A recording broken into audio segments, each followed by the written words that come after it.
And it's really quite exciting, even for somebody like me. It's been around the sport for so long, has seen so much. Nothing like this I can compare it to. It's just been incredible. It's been emotional at times. It's been mind-blowing at times. And it'll all be done and open for the Can-Am 500 in November.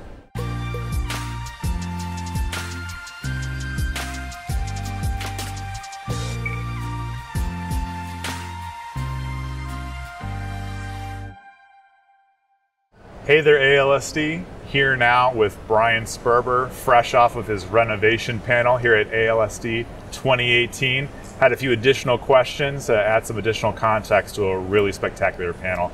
Brian, thanks so much for joining us. Thanks for having me. It feels like we just did this last week, but it was a year ago. I'm sure some things have changed, evolved. Things are a little bit different. The landscape is a little bit different. Starting with the name of your building, I'm wondering if you could catch us up to speed on how we should address your building and the synergies between you and your new naming rights partner. Sure. Of course, for many, many years, folks knew us as Phoenix Raceway, and we're really pleased that we've now sold the naming rights to a technology company called ISM Connect. So now the name of the raceway is ISM Raceway. And it was significant for us for a number of reasons. I think one, the partnership has been able to bring a lot of attention to the project itself. And just from a backstory, I think that we would not have been able to secure a great company like ISM Connect if it wasn't for this project lighting off, and that really put us on their radar. And after the agreement was reached, which is a long-term agreement with ISM, it really began all of us thinking together collectively about how do you bring technology forward into this new venue and introduce new fan experiences from a technology standpoint.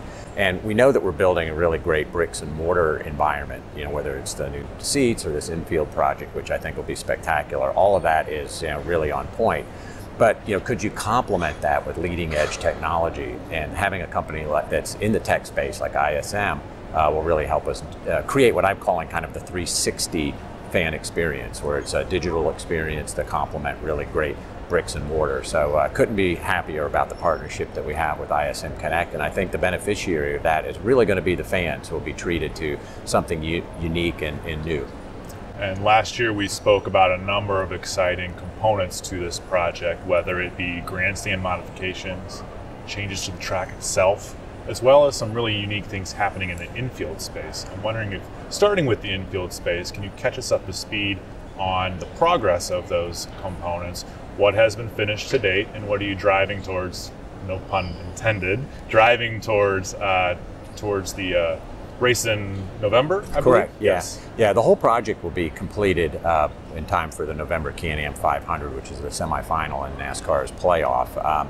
We do have some work to do to get there, but you mentioned the infield. The infield's one area of the project that I'm particularly proud of, because we're transforming what really was a working area, behind the scenes, back of house, however you want to describe that, and it was an adequate area for the race teams to work at, and probably not even adequate for the media and some of the other functions that the infield needed to deliver.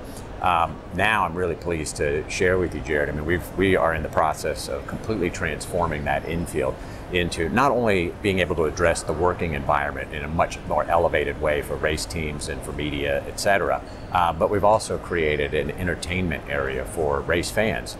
And so it starts with a easy access, and that's a brand new tunnel that will be opened up connecting the midway and grandstand area to the infield.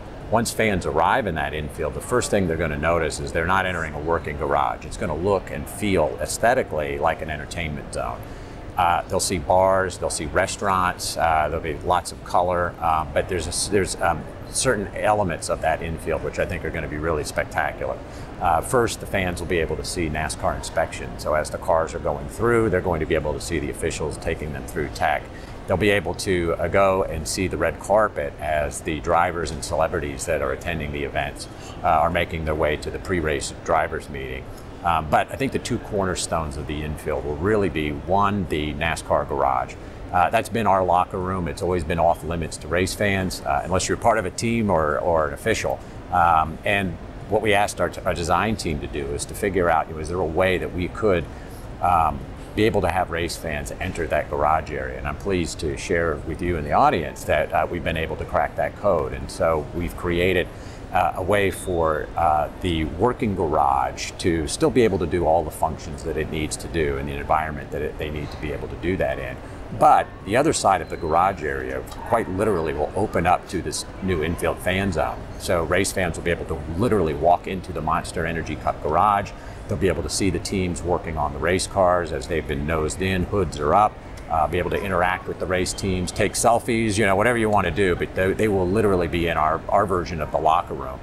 The other cornerstone, I think, of the infield is Gatorade Victory Lane. And having been a longtime veteran of this sport, I've been lucky enough to be able to participate in so many amazing victory lanes, historic victory lanes, emotional victory lanes.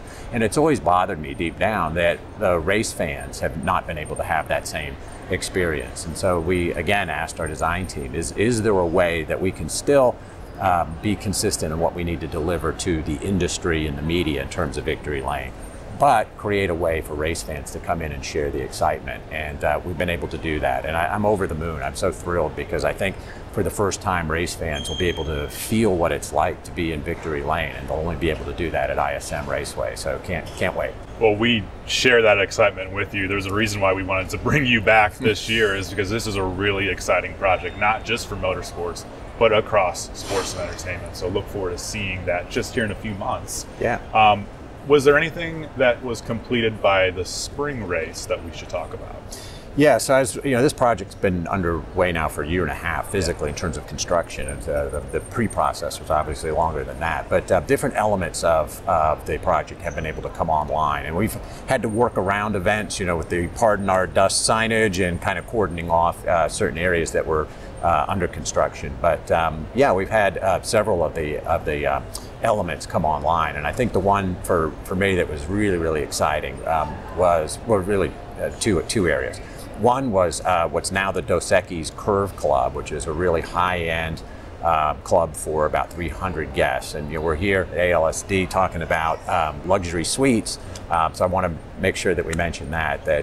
And since I was here last at the conference, we've been able to partner with Dos Equis on naming rights for that club. But that debuted in November of last year to phenomenal success, sold out, and we're ahead of plan. The fans are just thrilled with the environment. It's a high-end luxury environment. You feel like you're entering some Hollywood or Los Angeles, Beverly Hills hotel lobby. It's just absolutely stunningly gorgeous, and our partnership with Levy is really bringing the food and beverage to life, and plenty of cold Dos Equis beers to go around as well. And so that was a huge success that started in November and then carried through the spring.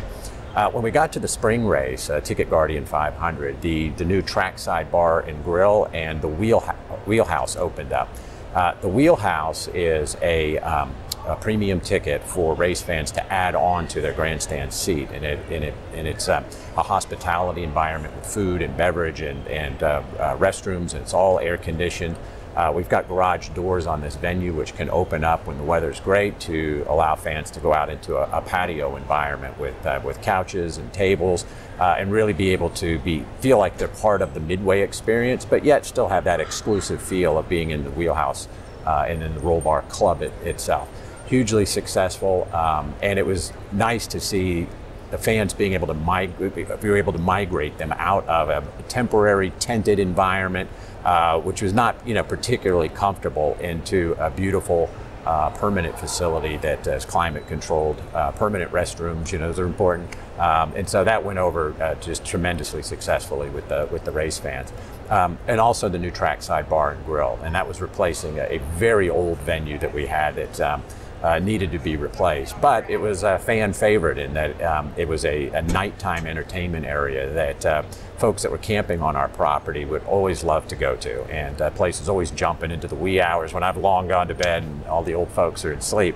They would take it deep into the night. And so what we were able to do is transform that space. We knocked that old building down, but then we recreated it with trackside bar and grill, really updated and elevated the physical appearance of the venue. But again, the creature comfort. So it's permanent restrooms. It's a purpose-built bar. Great food and beverage options, beautiful patio, and that went over to rave reviews by the race fans. And I don't think they knew what to expect when they first arrived on the property, but by the time the weekend was over, Trackside Bar and Grill had become a fan favorite, and the place was back to jumping and being very, very full. And the thing that surprised me was I had a chance to go there during the race, and the place was full. And so you have race fans with race tickets, and they loved the Trackside Bar and Grill so much that they were leaving their seat to come down and have some cold beers in the Trackside Bar and Grill. So that was cool. Yeah, a lot of this speaks to the social theme, right? And that's not necessarily a new phenomenon for our industry, but it almost doesn't matter if it's new to your market, your venue, your specific fan base. So can you continue to talk about their reaction to being exposed to these new social opportunities and how that has made your venue better and more likely for them to buy a ticket? Yeah, I mean, you're starting to hear that, during the conference too. That's really being echoed. This trend of hangout spaces, I think, is one of the panelists described it. And you're right. I mean, that it's a social experience for fans. They want to come and be a part of the event, but they also want to mix and mingle with their friends and make new friends, all those sorts of things. And so I think Trackside Bar and Grill, the Roll Bar at the Wheelhouse, the Dos Equis Club, certainly start to address that at our venue. But I think the area that I'm most eager to see how that plays out will be the new Infield, because we can accommodate about 10,000 guests. And so we're going to have an incredibly large social area, hangout space. And the question mark in my mind will be, will fans that have race tickets in the grandstand decide to spend their time in the infield? And if they do, how much time? So it's going to be a little bit of a social experiment for us to see how this all plays out. But as long as the guests are having fun, it doesn't matter to me. I'm agnostic in terms of where they want to hang out, as long as they're with us and as long as they're having fun. You gave us a great reminder of the timeline for this project. Can you remind us of what the budget is for this? Sure, it's $178 million, and we're getting close to being done, so we're excited. It's been a fun ride. It's been really mind-blowing to see all the new elements of this project literally coming up out of the ground and saying goodbye to some really outdated assets that we used to have at the venue, seeing those going away, getting knocked down, sometimes in spectacular fashion with fireworks and so forth. But it really is a transformation. We're seeing a brand new facility, and it's really quite exciting. Even for somebody like me, it's been around the sport for so long, has seen so much, nothing like this I can compare it to. It's just been incredible. It's been emotional at times. It's been mind-blowing at times, and it'll all be done and open for the Can-Am 500 in November. Well, I could probably sit here with you for the rest of the afternoon and continue the conversation, but I'll get you out of here on one last question.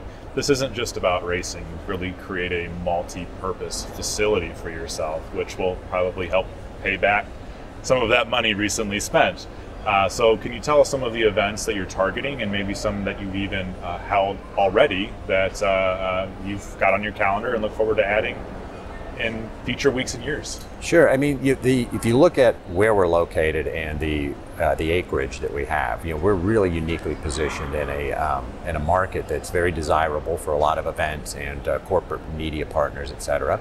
And we're one of the few events in the greater Phoenix area, or a few facilities in the greater Phoenix area that can accommodate overnight camping to the tunes of tens of thousands of guests. And that's very unusual in our market. But the physical side of our venue really prevented us from being able to attract a lot of quality events, because it was so reliant on temporary structures that the cost side of it just got to be where we couldn't do much. Well, now we have this beautiful, sparkling new venue with a lot of permanent facilities. That's opened the door for us to have those kinds of conversations with potential partners to bring a variety of new events. Sure, we're looking at new motorsports events all the time, but we've now entered in the world. We're hosting Tough Mudder, we're hosting high school proms, and we're actively out looking for cultural events, culinary events. We're having discussions right now for multi-day music shows where, again, the camping becomes a key part of that, coupled with a brand new, beautiful facility.